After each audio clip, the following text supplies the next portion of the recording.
Speaking of interesting takes, a guy I got a ton of respect for, Brian McFadden, a guy we had on the show before we came up here, was a heck of a player and I think does a really good job, had a take on Notre Dame joining the Big Ten and what that would mean. We have that clip. I'm going to play it. Go ahead and listen. Whatever conference gets Notre Dame, I mean, Notre Dame is the biggest free agent among free agents when it comes to college sports. If whatever conference can get them, man, now that's a heavy hit, especially if the Big Ten is able to do that. That would clearly put the Big Ten, in my opinion, over the SEC if they can go out and get Notre Dame. You know, to quote Ron Burgundy and Anchorman, what did you just say? And listen, I like Brian. I want to get Brian on the show, and I really want to ask him to put on the scuba gear and dive deep in this one because, you know, I'm not a mathematician, but I'm looking at some numbers, David. And you're a Big Ten guy. Don't look at You them. played at Michigan. Don't look at the numbers. Since 2000, the Big Ten's won 2 national championships, both by the same team in Ohio State. Okay, since 2000, the SEC has won 13. LSU, Florida, Bama 6 times, Auburn, Georgia. Notre Dame hasn't won a natty since 1989 in the Fiesta Bowl. That's our boy Lou Holtz. And that's exactly right, Dirty Lou. But anyways, and we've seen what has happened to Notre Dame when they get into the playoffs and they get their underwear stolen and put on the flagpole so everybody at the high school can see. So the first part of what he's saying is right.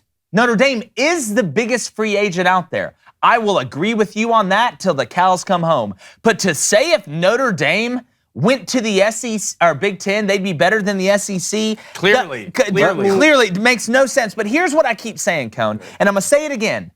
Here's the common misconception that people have about the SEC.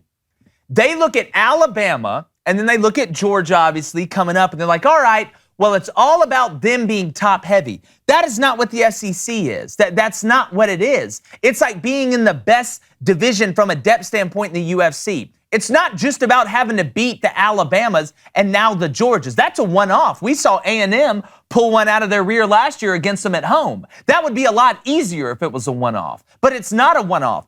Every single week outside of Vanderbilt is an absolute fist fight. The venues you go to are elite. I mean, even the teams that have been down from SEC standards are tough. Yeah, you got Bama and Georgia, but you got Arkansas, Tennessee, Auburn. Florida's going to get back soon. I mean, South Carolina with Shane Beamer is going to come up. Ole Miss and Lane Kiffin. Even having to defend the witchcraft and wizardry of Mike Leach is tough. So that's the misconception. It's not the one-off in the SEC, guys. It's the grind. It is literally a battle of attrition, and it's up front, and you don't understand it until you're in it. And I cannot wait to hear Texas and Oklahoma fans, I'm excited for this, explain this same thing after a couple years in the SEC. Look at what Mark Stoops is doing in Kentucky. I promise you, if Notre Dame was in the SEC, and I love what Marcus is doing, I think it was a great hire. I'll be the first one to tell you I think he's going to do a good job. But if they were in the SEC in a 12-game schedule, them going better than 8-4 would be really, really, really, really difficult. I promise you this. So I want to get Brian on here because I don't know if he misspoke. And I'm not saying he's not saying things he believes, but if he does believe that, I need some answers because the math doesn't add up, the eye test doesn't add up, the NFL draft doesn't add up, none of it adds up. Well, first of all, I will have you know that Michigan made the playoff last year and fought really hard. Yeah, man, Georgia running those fall camp day 2 plays. That was. Why couldn't we get Cincinnati in the semis? I know. You know what I mean? Why can't we get Cincinnati? It almost played out that way. Let me not defend Brian, but ask a question here because we pulled a small snippet here and we didn't watch this entire segment that they were running. Do you think he's possibly talking about in terms of TV revenue? Not that that necessarily would still be true, but is he saying that if the Big Ten, with all the media rights deals they currently have with Fox, if you add Notre Dame, that it would be a money thing and not on the field? To me, I think that's an even worse argument than them having success. It sounds like to me, it sounds like talent and depth. If we're talking about what it sounded like to me. He's talking the they would be better than the SEC. And right now, the scariest part about the SEC is they're only getting better. Yeah. That's They're true. only getting better. The Tennessees, the Arkansas, the Kentucky, hell, South Carolina. Watch out for Missouri, Texas Billy in A&M. Florida. Like Texas A&M is paying everybody to come play there. Auburn's not going to be down forever. Auburn's not going to be. Hopefully not. We'll see. But We'll do that, the SEC is so much deeper right now than the Big Ten. Yeah, and you don't understand it until you have to go through it. Like, but again, if I don't think he's talking about TV rights and money, but if we're gonna compare the amount of money that Notre Dame, what is Notre Dame making, $15 million a year off the NBC contract? That's Oliver Twist's money. Vandy gets $40 million a year to be an absolute doormat. And I'm just telling you guys, if Notre Dame came into the SEC, because they're recruiting at a high level right now, Notre Dame has cachet. I'm not saying that. But Notre Dame came to the SEC,